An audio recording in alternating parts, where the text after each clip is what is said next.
മാധുരപൂർണ്ണ പ്രശോഭിതം ഈ ജീവിതം, ആർദ്രമാം ദൈവസ്നേഹം നിറയും പൂവനം. മാധുരപൂർണ്ണ പ്രശോഭിതം ഈ ജീവിതം, ആർദ്രമാം ദൈവസ്നേഹം നിറയും പൂവനം. സ്നേഹദീപനാളമായി വിളങ്ങും ധന്യജീവിതം.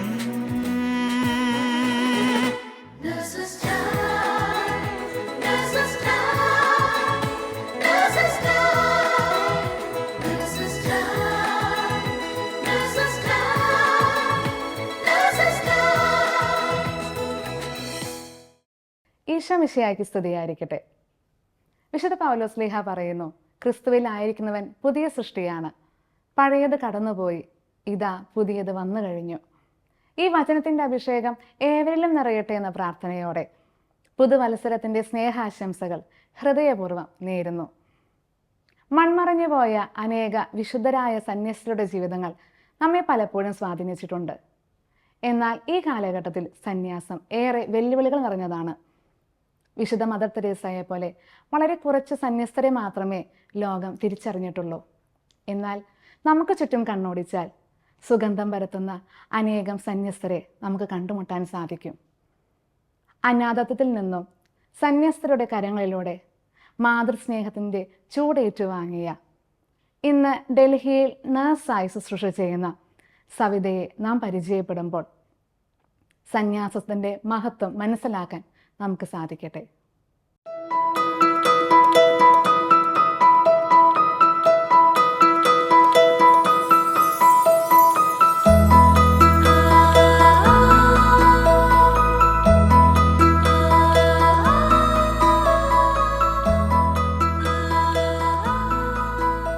ഓവർ കഴിഞ്ഞില്ലേ, നമുക്ക് ഇറങ്ങിയാലോ? ഇങ്ങോട്ട് ഹോസ്റ്റലിലേക്കല്ലേ? അല്ല, എനിക്ക് നാളെ ഓഫാ, കോൺവെന്റിൽ പോവാ. കോൺവെന്റിലോട്ടോ? അതെന്താ, ഞാൻ കുറേ ആയി ചോദിക്കണോന്ന് വിചാരിക്കുന്നു. നീ എപ്പോഴും ഓഫ് ഉള്ളപ്പോ എന്തിനാ കോൺവെന്റിൽ പോകുന്നത്? അതൊക്കെ ഉണ്ട്.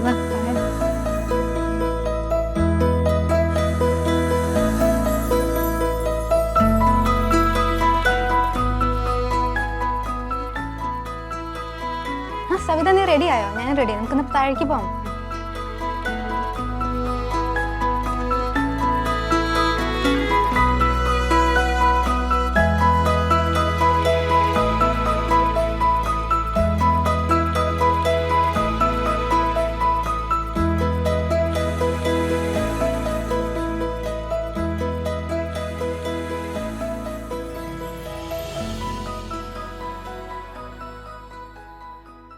സവിത, നമുക്കെന്നാ ഇവിടെ ഇരുന്ന് സംസാരിച്ചാലോ? നല്ലതാ. അമ്മ മാതാവിൻ്റെ അടുത്തിരുന്ന് സംസാരിക്കാൻ എനിക്ക് ഒരുപാട് ഇഷ്ടമാണ്. സാന്ദ്ര, നിനക്ക് എന്നെ കുറിച്ച് എന്താ അറിയാം? സവിത, ഇവിടെ വന്നു കഴിഞ്ഞുള്ള കാര്യങ്ങളെ കുറിച്ച് എനിക്ക് അറിയത്തുള്ളൂ. അതിന് മുമ്പത്തെ കാര്യമൊന്നും എനിക്ക് അറിയത്തില്ല. ഇവിടെ വന്ന പരിചയം. ഓക്കെ, ഞാൻ പറഞ്ഞു തരാം. ഞാൻ 3ൽ പഠിക്കുമ്പോഴാണ് ഇവിടെ സിസ്റ്റേഴ്സുമായിട്ടുള്ള ജീവിതം തുടങ്ങണത് തന്നെ. അതെന്താ എന്ന് വെച്ച് കഴിഞ്ഞാൽ, ചേച്ചി ഓൾറെഡി അവിടെ ഉണ്ടായിരുന്നു, മലമ്പുഴ മഠത്തിൽ. ഞാൻ വീട്ടിലായിരുന്നു, ഞാനും അമ്മയും മാത്രമായിട്ടുള്ള ഒരു ജീവിതമായിരുന്നു. അപ്പോൾ അതിനുശേഷം ചേച്ചി ഓൾറെഡി അവിടെ ഉണ്ടല്ലോ, അപ്പോൾ ചേച്ചിയുടെ കൂടെ ഞാൻ അവിടെ പഠിക്കാനായിട്ട് പോവാണ് 3ൽ. അത് കഴിഞ്ഞ് വല്ലപ്പോഴൊക്കെ ആയിട്ട് വീട്ടിലോട്ട് ചേച്ചി വരാറില്ല, ഞാനും അമ്മയും മാത്രം വീട്ടിൽ. ഒരു തവണ ചേച്ചീനെ അമ്മ വീട്ടിലോട്ട് കൊണ്ടുവരാണ് വെക്കേഷന് വേണ്ടിയിട്ട്. അന്നേരം എനിക്കറിയില്ല ഇത് ആരാണെന്ന്, എനിക്ക് അമ്മേനെ മാത്രമേ പരിചയമുള്ളൂ. അതെന്താ സവിത അതുവരെ ചേച്ചിനെ കണ്ടിട്ടില്ലായിരുന്നോ? ചേച്ചിയായിട്ട് എനിക്കൊരു കണക്ഷൻ ഇല്ല. അപ്പോൾ ചേച്ചി അന്ന് വന്നു. പിറ്റേ ദിവസം രാവിലെ എഴുന്നേൽക്കുമ്പോൾ തന്നെ ഞാൻ ഉപദ്രവകാരിയാ. രാവിലെ ചേച്ചി മുറ്റമൊക്കെ അടിക്കുമായിരുന്നു. ഞാൻ പോയി ചേച്ചീനെ ഭയങ്കരമായിട്ട് തല്ലുന്നു, കടിക്കുന്നു, പിച്ചുന്നു, മാന്തുന്നു, നീ എൻ്റെ ആരുമല്ല എന്നൊക്കെ പറഞ്ഞു ഭയങ്കരമായിട്ട് ചേച്ചീനെ നോവിച്ച്. ചേച്ചി ഒരുപാട് കരഞ്ഞ്. ചേച്ചി എന്താ പറയുക, അമ്മയ്ക്ക് പോലും അത് സഹിക്കാൻ പറ്റാഞ്ഞിട്ട് ചേച്ചിനെ തിരിച്ച് നേരത്തെ പറഞ്ഞിട്ടല്ലേ ചേച്ചിയുണ്ട്, അത് ചേച്ചിയാണെന്നൊക്കെ? അങ്ങനൊരു സംസാരം ഇടയിൽ വന്നിട്ടില്ല എന്ന് തോന്നുന്നു. ചേച്ചിനെ അങ്ങനെ കണ്ടിട്ടില്ല. അതുകൊണ്ട് അത് കഴിഞ്ഞ് ചേച്ചിനെ അവിടെ കൊണ്ടാക്കിയിട്ട് തിരിച്ചു വന്ന് എനിക്കിങ്ങനെ ചേച്ചിനെ കുറിച്ച് ഓരോ കാര്യങ്ങൾ പറഞ്ഞു തന്നത് നിന്റെ ചേച്ചിയാണ് എന്നൊക്കെ പറഞ്ഞ് എനിക്ക് മനസ്സിലാക്കി തന്നിട്ട് വീണ്ടും പോയി ചേച്ചിനെ കൂട്ടിക്കൊണ്ട് വരായിരുന്നു. അതിൽ പിന്നെ ചേച്ചിയുടെ നല്ല കമ്പനിയാണ്, നല്ല ഇഷ്ടമാണ്. പിന്നെ ചേച്ചിയുടെ തന്നെ ഹോസ്റ്റലിലായിരുന്നു? ചേച്ചിയുടെ ഹോസ്റ്റലിലായിരുന്നു. അതിനെ പറ്റി. അപ്പം അമ്മ ഒറ്റയ്ക്ക് വീട്ടിൽ? അമ്മ ഒറ്റയ്ക്ക് വീട് ചിലപ്പോൾ അറിഞ്ഞൂടാ, അവിടുത്തെ സാഹചര്യം കൊണ്ടാണോ, അമ്മയ്ക്ക് അവിടുത്തെ അറിയാലോ. ഞാൻ ചെറുതായിരുന്നു, അവിടുത്തെ ഇങ്ങനെ തല്ലുകൂടെ നടക്കുക, കാര്യം നിശ്ചടക്കുക, ഇത് മാത്രമേ എന്നെ കൊണ്ട് അവിടെ പറ്റുള്ളായിരുന്നു. അപ്പം അമ്മ ചിലപ്പോൾ സേഫ്റ്റി നോക്കിയിട്ടായിരിക്കാം, പിന്നെ ചേച്ചി അവിടെ ഉണ്ട് എന്നുകൊണ്ടായിരിക്കാം, എനിക്കറിയില്ല. എന്നിട്ട് പിന്നീട് 2 വർഷങ്ങൾക്ക് ശേഷമാണ് അമ്മ മരിക്കണത്. അമ്മ മരിച്ചതിന് ശേഷമാണ് അറിയുന്നത് അമ്മയ്ക്ക് ഇങ്ങനെ ക്യാൻസർ ആയിരുന്നു. പിന്നെ അമ്മേനെ സംബന്ധിച്ചിടത്തോളം ട്രീറ്റ്മെൻ്റ് ഒന്നും ഇഷ്ടമുള്ള കാര്യമല്ല. പച്ചമരുന്നും കാര്യങ്ങളൊക്കെ ആയിട്ട് നടക്കുകയാണ്. ഭക്ഷണം പോലും കഴിക്കില്ല. 1 ലിറ്ററിൻ്റെ 1 കപ്പ് ചായ കിട്ടിയാൽ മതി. അന്നത്തെ ദിവസത്തെ ഫുള്ള് ഭക്ഷണം അതി. സവിതയും ചേച്ചിയും കോൺവെന്റിലായിരുന്നപ്പം പിന്നെ അമ്മയെ നോക്കാൻ ആരാ ഉണ്ടായിരുന്നേ? അതിനുശേഷം ആരും ഉണ്ടായിരുന്നില്ല. ഞാനും ചേച്ചിയും മഠത്തിലാണ്, അമ്മ ഒറ്റയ്ക്ക് അവിടെ. അമ്മ തന്നെ എല്ലാം സഹിച്ചു. അന്ന് തൊട്ട് സവിത മഠത്തിലാണല്ലേ? അതെ, അന്ന് അതിന് മുന്നേ മഠത്തിൽ തന്നെ ആയിരുന്നു. അമ്മ ശരിക്കും ഞങ്ങളെ ഏൽപ്പിച്ചു കൊടുക്കുന്ന ഒരു സംഭവം ഉണ്ടായിരുന്നു.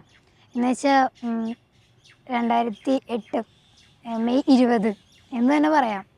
ഞാൻ 5-ലോട്ട് കയറണം, 4ാം ക്ലാസ്സിലെ വെക്കേഷനൊക്കെ കഴിഞ്ഞ് റിസൾട്ട് കഴിഞ്ഞ് 5-ലോട്ട് കയറണ ആ ഒരു വെക്കേഷൻ ടൈം ഉണ്ടല്ലോ, അത് കഴിഞ്ഞ് ആ സമയത്ത് എൻ്റെ ചേച്ചി 10th-ലായിരുന്നു. ചേച്ചി മെയ് ക്ലാസ്സിന് പോയേക്കാണ്. ഞങ്ങൾ മഠത്തിലിരുന്ന് ചക്ക വെക്കേഷൻ സമയമാണല്ലോ, ചക്ക വെട്ടിക്കൊണ്ടിരിക്കുകയായിരുന്നു. അപ്പോഴാണ് അമ്മയുടെ ഒരു വരവ് ഞങ്ങളെ കാണാനായിട്ട്. എന്തിനാ വന്നതെന്നുള്ളത് അതിനും ശേഷമാണ് അറിയണത്. ആൾ വന്നേക്കണത് എൻ്റെ സർട്ടിഫിക്കറ്റ് ഫുൾ ചെതലടിച്ച് പോയേക്കായിരുന്നു. അപ്പോൾ എനിക്ക് ജനന സർട്ടിഫിക്കറ്റ് ഇല്ല. അപ്പോൾ അത് ശരിക്കും ഉണ്ടാക്കാനായിട്ട് ഓൾറെഡി പഞ്ചായത്തിൽ കൊടുത്തിരുന്നു. അത് മേടിച്ച് എവിടെ എനിക്ക് തരണം. അതുമല്ല, ഞങ്ങളെ സിസ്റ്റേഴ്സിനെ ശരിക്കും ഏൽപ്പിച്ച് കൊടുക്കണമായിരുന്നു. അന്ന് അമ്മ വന്ന് സിസ്റ്റേഴ്സിനോട് പറയുകയാണ്, ഇതെൻ്റെ അവസാനത്തെ വരവാണ്, ഇനി എനിക്കിങ്ങനെ ഒരു വരവുണ്ടാവില്ല, എൻ്റെ മക്കളെ നന്നായി നോക്കണം, അവർ കുറുമ്പ് കാണിച്ച് കഴിഞ്ഞാൽ അവരെ സ്നേഹിക്കണം, ശാസിക്കണം, എന്ത് തല്ലുവേണേലും കൊടുത്തു, എന്ത് വേണമെങ്കിലും ചെയ്തോളാൻ പറഞ്ഞിട്ടുണ്ട്. കാരണം സ്വന്തം മക്കളെ പോലെ അങ്ങോട്ട് ഏൽപ്പിച്ച് കൊടുത്ത് പോണ ഒരു സീനാണ്. അപ്പോൾ കുറേ സിസ്റ്റേഴ്സ് ഉണ്ടായിരുന്നു കേട്ടോ. അവിടെ ആയാലും അവിടെ ഉണ്ടായിരുന്ന സിസ്റ്റേഴ്സിൽ ഇപ്പോൾ അവിടെ ഉണ്ട് സിസ്റ്റർ റോസ് വർഗീസ്, മാനുവലമ്മ, റെജി സിസ്റ്റർ, പിന്നെ റിൻസി സിസ്റ്റർ, അങ്ങനെ കുറേ പേരുണ്ട്. സിസ്റ്റേഴ്സിൻ്റെ ലിസ്റ്റ് പറഞ്ഞു കഴിഞ്ഞാൽ തീരില്ല, അതുകൊണ്ട് പിന്നെ അത് പോകണ്ടല്ലോ. സാന്ദ്ര, അന്നായിരുന്നു അമ്മ ഞങ്ങളെ അവിടെ ഏൽപ്പിച്ച് കൊടുത്തത്. അന്ന് തന്നെയായിരുന്നു അമ്മയുടെ കൂടെയുള്ള എൻ്റെ അവസാനത്തെ യാത്ര. അതിനുശേഷം അമ്മേനെ ഞാൻ അങ്ങനെ കണ്ടിട്ടില്ല. അമ്മയുടെ കൂടെ ഒരു യാത്ര എനിക്ക് ഉണ്ടായിട്ടില്ല.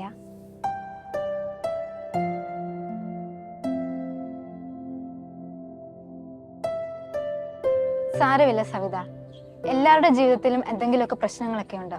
സാരമില്ല, നമ്മുടെ ഈശോ എല്ലാം നമുക്ക് നന്മയ്ക്കായിട്ട് മാറ്റും. പിന്നീട് സവിതയുടെ പഠനം, പിന്നെ നേഴ്സിംഗിലേക്കൊക്കെ എങ്ങനെയാണ് വന്നത്? നേഴ്സിങ്ങിലോട്ട് എനിക്ക് ഒരുപാട് ഇഷ്ടമുള്ളൊരു കാര്യമായിരുന്നു.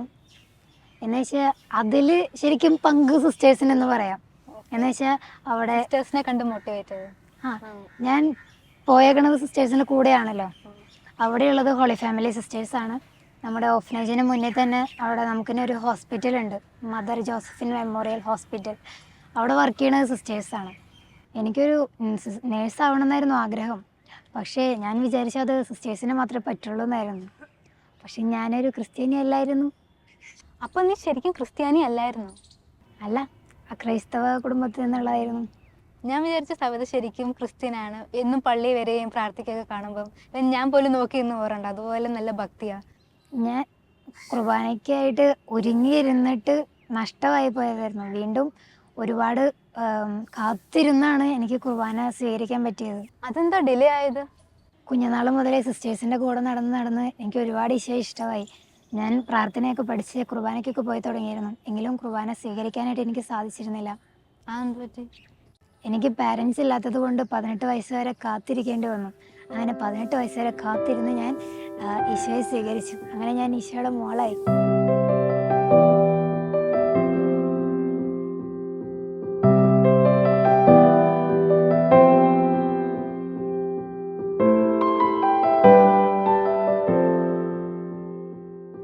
ഒരു ക്രിസ്ത്യാനിയെ ജനിച്ച എന്നെക്കാളിലും എത്രയോ തീക്ഷ്ണതയാ സവിത നിനക്ക്. എനിക്ക് അത്ര ഇഷ്ടമാണോ ഈശോയെ?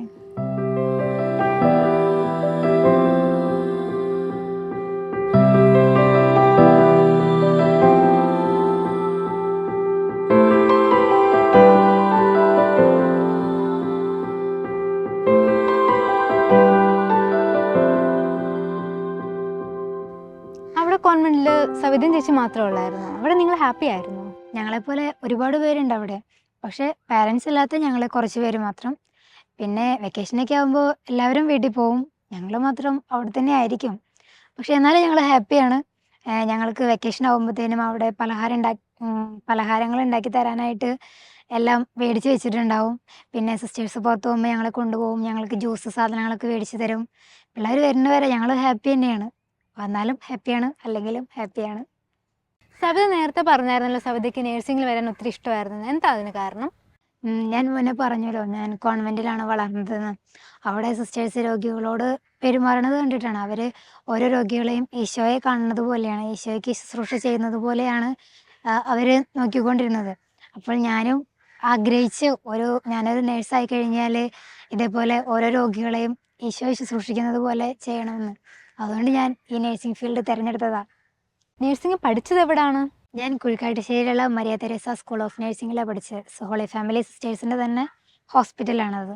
ഓക്കെ. പിന്നെ അവിടുത്തെ കാര്യങ്ങൾ പറയുകയാണെങ്കിൽ അവിടെ വെക്കേഷൻ അല്ല, അവധി ദിവസങ്ങളിലൊക്കെ പിള്ളേരുടെ വീട്ടുകാർ കാണാനായിട്ട് വരും. അന്നേരം എനിക്കും കുറവൊന്നുമില്ല, എന്നെയും സിസ്റ്റേഴ്സ് കാണാൻ വരും, എനിക്കും കഴിക്കാനുള്ള സാധനങ്ങളൊക്കെ മേടിച്ചുകൊണ്ട് വരും. അവിടെയും എന്നെ അവർ ഹാപ്പി ആക്കാറുണ്ട്. പിന്നെ ഡൽഹിയിലേക്ക് എങ്ങനെ വരാൻ സാധിച്ചത്? ഇവിടെ എങ്ങനെ ജോലി കിട്ടിയത്? അത് പഠനം കഴിഞ്ഞ് കഴിഞ്ഞപ്പോൾ എനിക്ക് ഡൽഹിയിലോട്ടൊരു ചാൻസ് കിട്ടി വരാനായിട്ട്. അന്നേരം ഞാൻ അവിടെ നിന്ന് വരണത് പ്രൊവിൻഷ്യൽ ഹൗസിലോട്ടാണ്. പക്ഷെ അവിടെ നിന്ന് ഇങ്ങോട്ട് വരണ വഴിയായാലും സിസ്റ്റേഴ്സിൻ്റെ കൂടെ തന്നെയായിരുന്നു.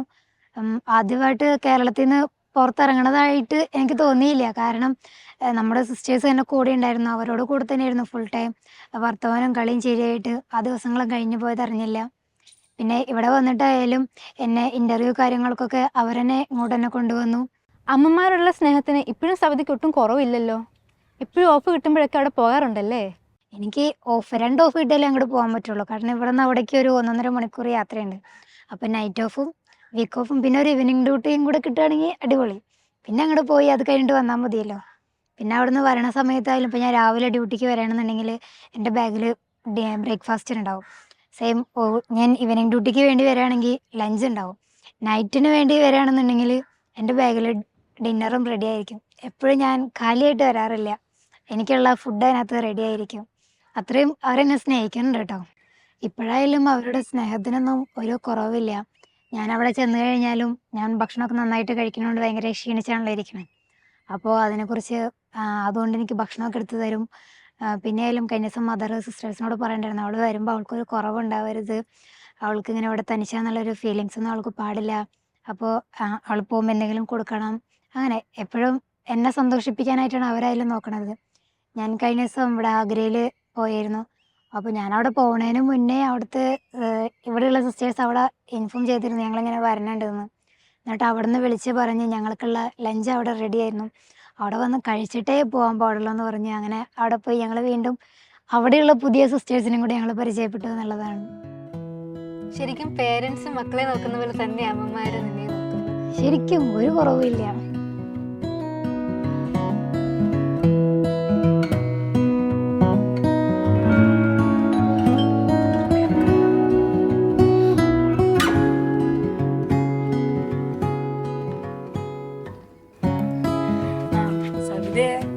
സുഖായിരിക്കണോ? ഡ്യൂട്ടി എപ്പോഴായിരുന്നു? മോർണിംഗ് ഡ്യൂട്ടി കഴിഞ്ഞ് വരുന്നതാ. ഇതാരെ കൂടെ? എൻ്റെ ഫ്രണ്ടാ. മോന്റെ പേരെന്നാ? എൻ്റെ പേര് സാൻഡ്ര. ദോഷട്ടോ. ഇതാരെ കൂടെ? എൻ്റെ കൂട്ടുകാരിയാ, ഇവിടുത്തെ അമ്മമാരെയൊക്കെ കാണാനായിട്ട് വന്നതാ. മോളുടെ പേരെന്നാ? എൻ്റെ പേര് സാൻഡ്ര. സാൻഡ്ര. നിങ്ങൾ ഇവിടെ ഹോളി ഫാമിലി സവിത എപ്പോഴും നിങ്ങളെ പറ്റി പറയാം. അപ്പൊ എനിക്കൊരു ആഗ്രഹം തോന്നി നിങ്ങളെയൊക്കെ ഒന്ന് കാണണം, അതുകൊണ്ട് വന്ന. ഓ നല്ല കാര്യം, സന്തോഷമായി ഞങ്ങൾക്ക്. നിങ്ങൾക്കും കൂടെ അങ്ങോട്ട് വരാൻ തോന്നിയല്ലോ, നല്ല കാര്യം. നമുക്ക് അകത്തോട്ടിരിക്കാം. മോളെ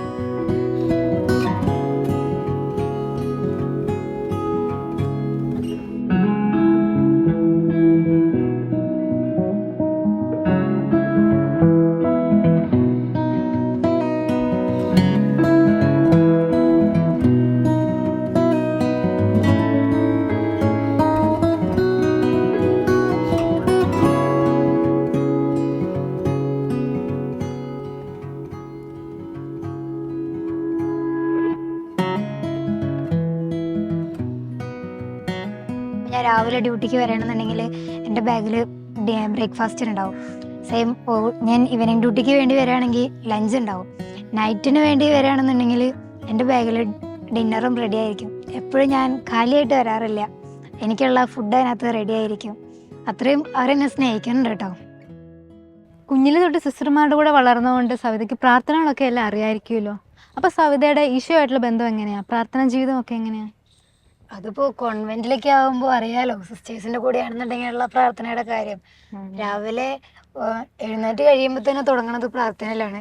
രാവിലെ ഒരു മോർണിംഗ് പ്രെയർ, പിന്നെ സ്കൂളിലേക്ക് പോകുന്നതിന് മുന്നേ ഒരു പ്രെയർ, അത് കഴിഞ്ഞ് ഇപ്പോൾ രാവിലെ ബ്രേക്ക്ഫാസ്റ്റ് കഴിക്കാൻ പോകുമ്പോൾ അതിനൊരു പ്രെയർ, ലീവ് ഡേ ആണെന്നുണ്ടെങ്കിൽ ലഞ്ചിന് മുന്നേ പ്രെയർ, ഡിന്നറിന് മുന്നേ, സ്കൂൾ കഴിഞ്ഞ് വന്ന് പഠിക്കാൻ പോകുന്നതിന് മുന്നേ, എല്ലാ സമയത്തും പ്രെയറാണ്. കിടക്കണതിന് മുന്നേ ആയാലും പ്രെയർ കഴിഞ്ഞിട്ട് കിടക്കണുള്ളൂ. ആഗ്രഹിക്കുന്നുണ്ട് ഡെയിലി ബൈബിൾ വായന, കൊന്ത, കുർബാന എല്ലാം മുടങ്ങാണ്ട് ചെയ്യാനായിട്ട് പരിശ്രമിക്കണോ. പക്ഷേ ചില സമയത്തൊക്കെ ഡ്യൂട്ടിയുടെ സമയത്ത് പറ്റാറില്ല, എങ്കിലും ആഗ്രഹിക്കുന്നു ചെയ്യാനായിട്ട്. എനിക്കും ആഗ്രഹമൊക്കെ ഉണ്ട്, പക്ഷേ എന്തോ ഭയങ്കര മടിയാണ്. പക്ഷേ സവിത പറഞ്ഞു കേട്ടപ്പം എനിക്കും ഭയങ്കര മോട്ടിവേഷനായി. എന്തുകൊണ്ട് ഞാനും ശ്രമിക്കും ഇങ്ങനെ ഇന്നും ബൈബിൾ വായിക്കാനും പ്രാർത്ഥിക്കാനും. തീർച്ചയായും നമുക്ക് ഇനി മുടങ്ങാതെ നമ്മുടെ ഈ ഒരു ആഗ്രഹം സഫലമാക്കാം. ഡെയിലിയുള്ള കുർബാനയും കൊന്തയും ബൈബിൾ വായനയും എല്ലാം ഇനി മുടക്കം വരുത്തരുത് കേട്ടോ. ഇല്ല, ഇനി തൊട്ട് നമ്മളെന്നും കറക്റ്റായിട്ട്.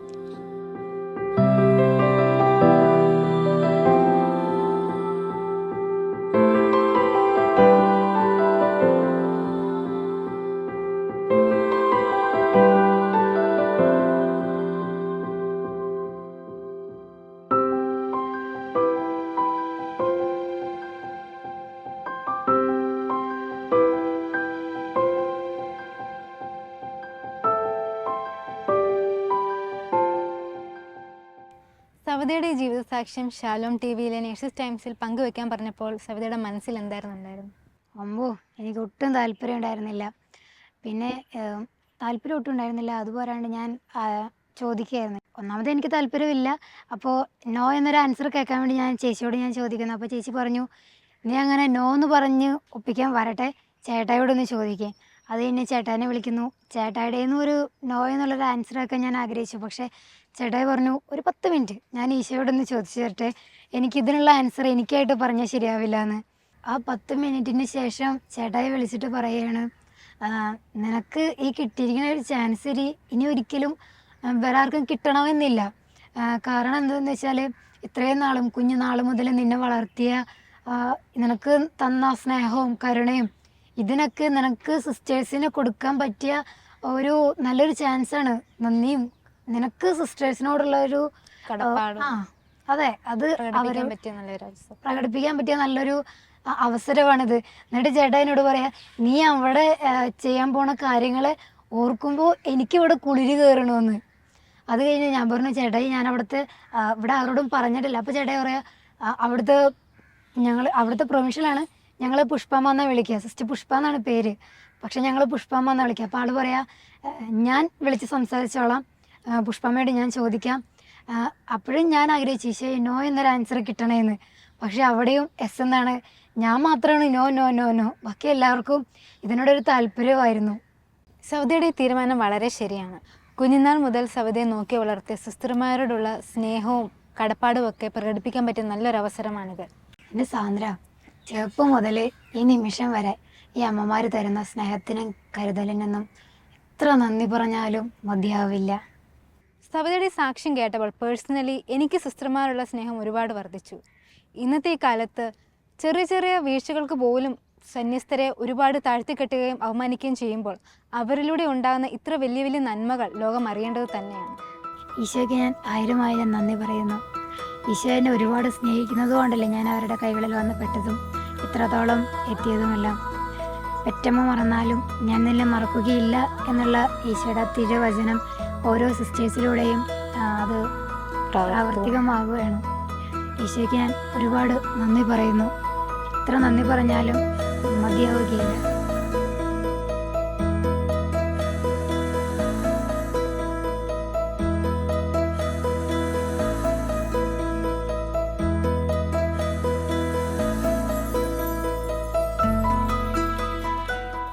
ശരിയാ സവിത, ഒരു നിമിഷം നമുക്ക് ഈ ലോകത്തിലെ വൈദികർക്കും സന്യസ്തർക്കും വേണ്ടി പ്രാർത്ഥിച്ചാലോ? ഈശോയെ, ലോകത്തിലുള്ള എല്ലാ വൈദികരെയും സന്യസ്തരെയും പരിശുദ്ധ അമ്മയുടെ വിമല ഹൃദയം വഴി ഈശോയെ അങ്ങയുടെ തിരുഹൃദയത്തിലേക്ക് സമർപ്പിക്കുന്നു. പരിശുദ്ധ അമ്മേ മാതാവേ, ഓരോരുത്തരെയും അങ്ങേ നീല അങ്കിക്കുള്ളിൽ പൊതിഞ്ഞ് സംരക്ഷിക്കണമേ. നന്മ നിറഞ്ഞ മറിയമേ സ്വസ്തി, കർത്താവ് അങ്ങയുടെ കൂടെ സ്ത്രീകളിൽ അങ്ങ് അനുഗ്രഹിക്കപ്പെട്ടവളാകുന്നു. അങ്ങയുടെ ഉദരത്തിൻ്റെ ഫലമായ ഈശോ അനുഗ്രഹിക്കപ്പെട്ടവനാകുന്നു. പരിശുദ്ധ മറിയമ്മേ, തമ്പുരാന്റെ അമ്മേ, പാപികളായ ഞങ്ങൾക്ക് വേണ്ടി എപ്പോഴും ഞങ്ങളുടെ മരണസമയത്തും തമ്പുരാനോട് അപേക്ഷിക്കണമേ. ആമേൻ. ഈശോ മിശിഹായ്ക്ക് സ്തുതിയായിരിക്കട്ടെ. ഇപ്പോഴെപ്പോഴും സ്വീകരിക്കട്ടെ. ഇന്ന് നാം കണ്ടതുപോലെ പല രാജ്യങ്ങളിലും പല നാടുകളിലും ഈശോയുടെ മണവാട്ടിമാരായി ആരോരുമില്ലാത്തവർക്ക് സ്വന്തമായി മാറുന്ന അനേകം വിശുദ്ധ സന്യസ്ത ജീവിതങ്ങളെ നമുക്ക് ആദരവോടെ ഓർക്കാം. അവരുടെ ചെറിയ കുറവുകളെ നോക്കി കുറ്റപ്പെടുത്താതെ, ഒറ്റപ്പെടുത്താതെ നമ്മുടെ പ്രാർത്ഥിക്കുന്ന കൂപ്പുകരങ്ങൾ കൊണ്ട് അവരെ ശക്തിപ്പെടുത്താം. അതുവഴി നമ്മുടെ കുടുംബങ്ങളെയും അനേകം വിശുദ്ധ ദൈവവിളികൾ നൽകി ദൈവം സമൃദ്ധമായി അനുഗ്രഹിക്കട്ടെ എന്ന് ഈ പുതുവത്സരത്തിൽ നമുക്ക് പ്രാർത്ഥിക്കാം. ഇതിനുള്ള കൃപയ്ക്കായി ലോകമെമ്പാടുമുള്ള എല്ലാ നഴ്സുമാരെയും അവരുടെ കുടുംബങ്ങളെയും പരിശുദ്ധ അമ്മയുടെ വിമല ഹൃദയം വഴി ഈശോയ്ക്ക് സമർപ്പിച്ചുകൊണ്ട് നമുക്ക് പ്രാർത്ഥിക്കാം. ഓരോ നഴ്സും ഒരു വിശുദ്ധനായി, ഒരു വിശുദ്ധയായി തീരട്ടെ. ആമേൻ. ദൈവമാതാവും ഞങ്ങളുടെ അമ്മയുമായ കന്യകാമറിയമേ, ഫാത്തിമാനാഥേ, എൻ്റെ കുടുംബത്തെയും തിരുസഭയെയും മാനവകുലത്തെയും ലോകമെമ്പാടുമുള്ള നേഴ്സുമാരെയും അങ്ങേ വിമല ഹൃദയത്തിന് പ്രതിഷ്ഠിക്കുന്നു. അങ്ങേ ശക്തിയുള്ള സംരക്ഷണത്തിൽ ഞങ്ങളെ കാത്തുകൊള്ളണമേ. ആത്മീയവും ശാരീരികവുമായ സകല അപകടങ്ങളിലും ക്ലേശങ്ങളിലും നിന്ന് ഞങ്ങളെ രക്ഷിച്ചു കൊള്ളണമേ.